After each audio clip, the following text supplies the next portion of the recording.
Hello friends, మనం శిబి చక్రవర్తి వృత్తాంతం గురించి తెలుసుకుందాం. అరణ్యవాసం చేస్తున్న పంచపాండవులు పుణ్యక్షేత్రాలను దర్శించుకుంటూ మహాత్ముల గాథలను వింటూ వస్తూ వారొక రోజున పూర్వం శిబి చక్రవర్తి యజ్ఞం చేసిన స్థలం చేరుకున్నారు. ఈ శిబి చక్రవర్తిని గురించిన అద్భుత కథను రోమశ ఋషి ఇలా వినిపించారు. చంద్రవంశానికి చెందిన శిబి చక్రవర్తి లెక్కలేనన్ని యజ్ఞాలు చేస్తూ ఉండగా ఒకప్పుడు ఒక విచిత్రం జరిగింది. ఆకస్మికంగా ఒక పావురం భయంతో పరిగెత్తుకు వచ్చి శిబి చక్రవర్తి చేతిపైన వాలింది. రాజా, శరణు శరణు, రక్షించు రక్షించు అంటూ ఆర్తనాదం చేసింది.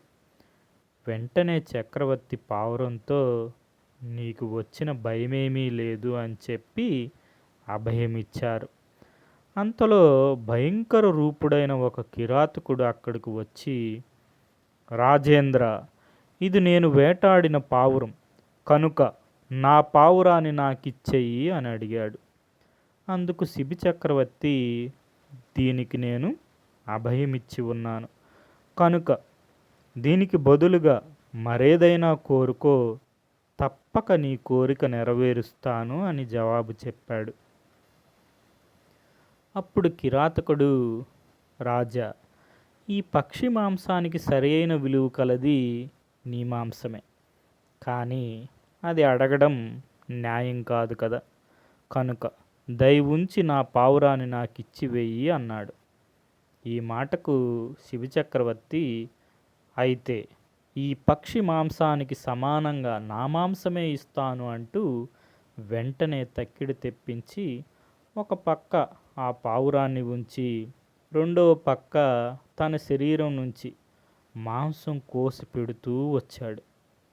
చిత్రం, ఎంత మాంసం కోసి పెట్టినా ఆ పావురం బరువుకి సరిపోలేదు.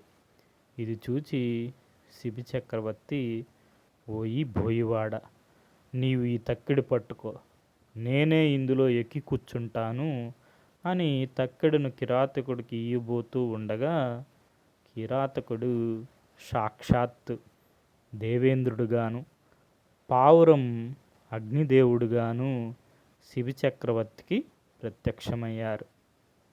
చక్రవర్తి, నీ త్యాగశీలాన్ని పరీక్షించడానికి మేము ఈ రూపంలో వచ్చాము.